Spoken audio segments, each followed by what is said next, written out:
नमस्कार। प्रवास Akshay news network के खास कार्यक्रम विश्व खबरों में आप सभी का स्वागत है।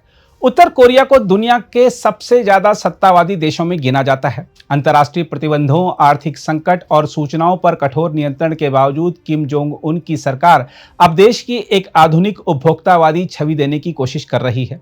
हाल ही में न्यूयॉर्क टाइम्स में प्रकाशित एक रिपोर्ट में उन झलकियों का विवरण है जो विदेशी पर्यटकों और छात्रों ने प्योंगयांग तथा तटीय इलाकों से साझा की हैं। समाचार पत्र की रिपोर्ट बताती है कि राजधानी प्योंगयांग में स्टारबक्स रिजर्व की हुबहू नकल मिराई रिजर्व नाम से कैफे चल रहा है, जहां महंगी कॉफी डॉलरों में बिकती है।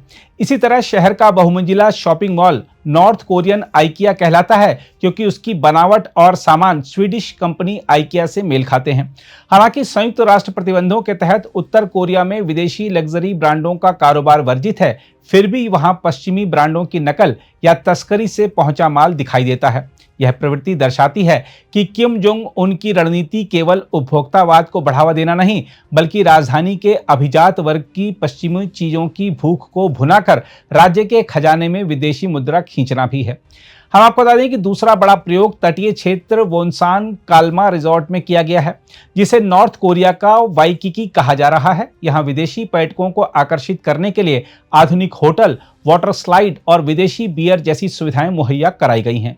रूस से पहुंचे पर्यटक इसे चमचमाता और आकर्षक बताते हैं। हम आपको बता दें कि पर्यटन उद्योग पर संयुक्त राष्ट्र का प्रतिबंध नहीं है, इसलिए उत्तर कोरिया इसे विदेशी मुद्रा अर्जित करने का एक प्रमुख साधन मानता है। परंतु इसके साथ जोखिम भी जुड़ा है। जैसे जैसे विदेशी पर्यटक देश में आते हैं, बाहरी सूचनाएं और विचार भी भीतर पहुंच सकते हैं। इससे किम की सत्तावादी पकड़ ढीली पड़ने का खतरा है।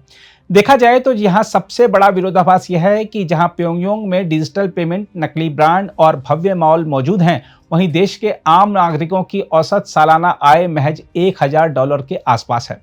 अधिकांश जनता इन सुख सुविधाओं से कोसों दूर है। इससे स्पष्ट है कि किम की आधुनिक उपभोक्ता संस्कृति वास्तव में एलीट वर्ग और विदेशी पर्यटकों के लिए सजाया गया मुखौटा है, न कि व्यापक समाज के लिए वास्तविक विकास है। बहरहाल देखा जाए तो उत्तर कोरिया की यह रणनीति दो स्तरों पर काम करती दिख रही है। पहली, अंतर्राष्ट्रीय प्रतिबंधों को दरकिनार कर विदेशी मुद्रा जुटाना, और दूसरी, देश की वैश्विक छवि को आधुनिक और पर्यटक मित्र बताना। लेकिन यह नकली आधुनिकता कितनी टिकाऊ होगी, यह एक बड़ा प्रश्न है। पश्चिम की नकल और दिखावटी समृद्धि से भले ही तात्कालिक लाभ मिल सकता है, परंतु यदि सूचना का प्रवाह और भारी संस्कृति का असर बढ़ता है, तो वही किम शासन के लिए दीर्घकालिक चुनौती भी साबित हो सकता है। अगर आप भी लेना चाहते हैं देश दुनिया की तमाम जानकारी, तो आज ही सब्सक्राइब करें हमारे चैनल को। साथ ही नीचे दिए बेल आइकन को जरूर दबाएं ताकि हर अपडेट आप तक पहुंच सके।